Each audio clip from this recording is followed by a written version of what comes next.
Now that we're parked at the campsite, we're going to hook up our utilities.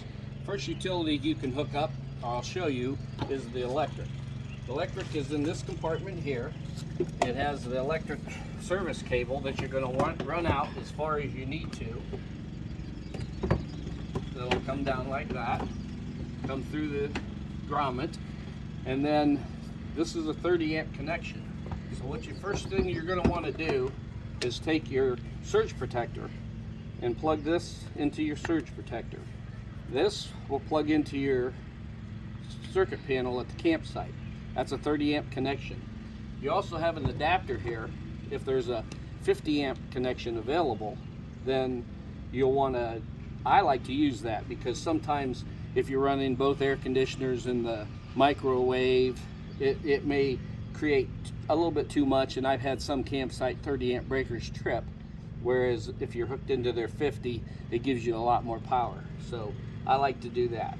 The other thing that you'll find in this compartment is a 110 connection. Now this 110 connection you can use, say if you're at home and you're setting up the camper before you take off, and you can hook it to your house circuit with a heavier extension cord. The heavier extension cord, the better. Otherwise, it'll just heat it up and draw too much. But that gives you a 110 connection. When you're running the 110 connection, you can run the air conditioner for a little bit, but unless you have a heavy extension cord, it'll just draw too many amps. You don't want to run it on the 110 a whole lot. The other thing you have in this compartment is cable hookup. Coax, if you have a cable connection at your campground, you'll bring that coax wire up through this grommet and hook it into there as well. The coax cable is kept in this compartment. I keep it on top of I have a toolbox in here. It has miscellaneous tools and some tape, whatnot. If you would find you need anything, that's where you would find that.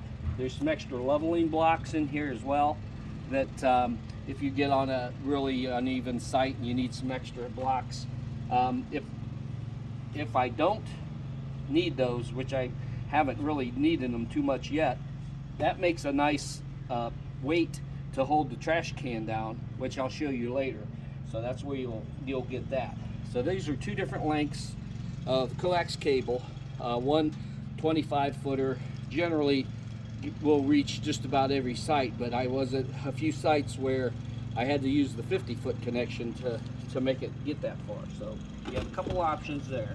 So once you get all set with that, that takes care of the electric, and we'll go look at some other utilities. One thing you want to always remember is you have to use the surge protector. Make sure you plug it in before you use it, because some campsites electricity isn't reliable, and if you get an extra surge, we don't want you frying the electric panels stuck out somewhere. So make sure we do that, and let's have fun.